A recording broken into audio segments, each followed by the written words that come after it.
साथियों, घड़ी में जो दर्पण प्रतिबिंब है इसके सवाल लगातार पूछे जा रहे हैं। आज हम इस शॉर्ट में इस पूरी विधि को हम देखेंगे। जैसे दर्पण प्रतिबिंब आप घड़ी का निकालते हैं, दर्पण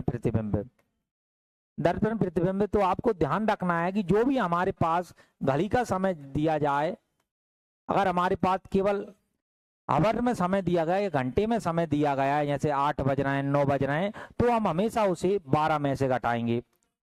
और अगर मिनट में आ गया, जैसे 11:10, 2:30, इस प्रकार का समय आ जाए, तो अपन उसको 11:60 में से घटाएंगे।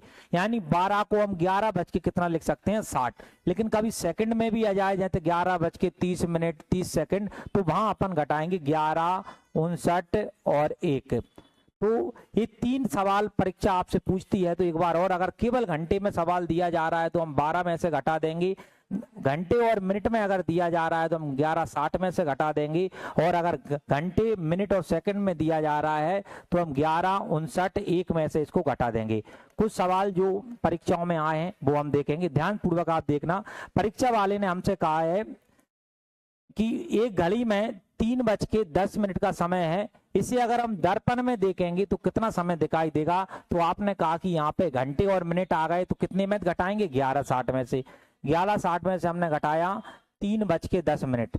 60 में से 10 गए तो 50 बचे, और 11 में 3 गए तो 8 बचे। यानी 8:50 समय दर्पण में दिखाई दे रहा होगा। इसका आंसर क्या होगा, सी। एक सेम सवाल अगला आप देखेंगे। अगला कहता है कि भाई एक घड़ी में 11:55 हो रहे हैं, अगर इसको दर्पण प्रतिबिंब में देखें तो कितना दिखाई देगा। तो वही सेम की सेम 11:60 में से अपन इसको घटा देंगे, तो आप बोलोगे यहाँ समय हो रहा है 11:55।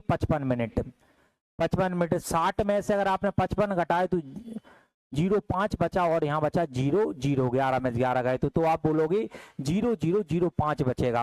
और अगला क्वेश्चन आपको हमारी तरफ से वर्क में है, आप हमें इसका आंसर कमेंट में बताइएगा कि इसमें कितना समय हो रहा होगा।